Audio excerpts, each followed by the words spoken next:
The asbestos issue is not a thing of the past. It continues to this day. We want to end this man-made disaster.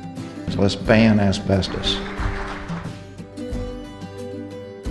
Now, I don't have a lot. Yesterday you saw a video about Sue Vento's husband, Congressman Vento. So I think that in itself serves as a good introduction as to who Sue Vento is. But all I would say is that Sue is carrying on a mission, and that mission is to get the word out. Asbestos kills. Asbestos diseases can be prevented. We can all work together as a community to prevent these diseases. And for each of the 10 countries that are here, I know how committed each of those people representing those countries are will take the word back.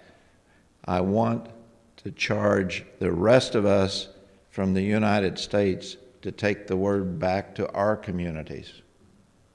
Thank you.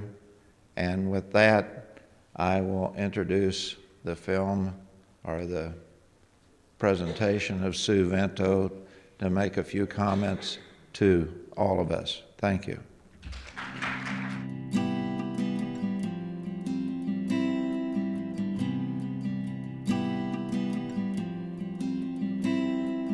There are lots of ways that we can honor a loved one after they die.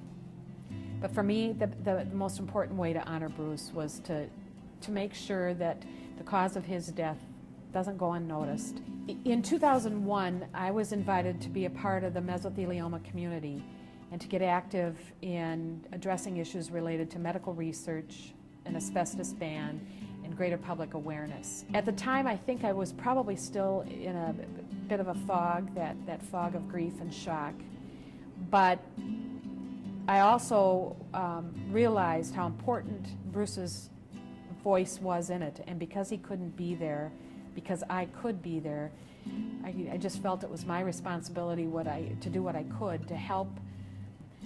The timing was right, the opportunity was invaluable. I just felt that the best way I could honor Bruce Vento was to take his story to Washington. Throughout this country, in each of our state capitals, efforts are being made to erode our rights. If we aren't taking action, who will? So it's organizations like ADAO and others who give us a voice and make sure that we have an opportunity to be heard and to be involved. Many times it's totally unnecessary for us to get on a plane and go to Washington or get in the car and go to a state capitol. We have the advantages of technology that can keep us in contact with our elected officials.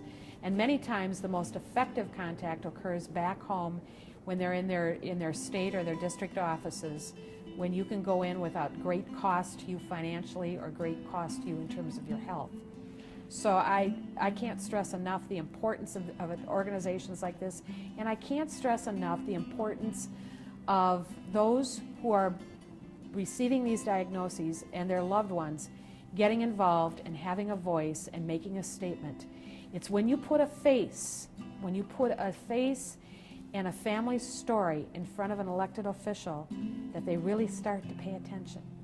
All the expert witnesses in the world just pale in comparison to a patient and a patient's family telling that story.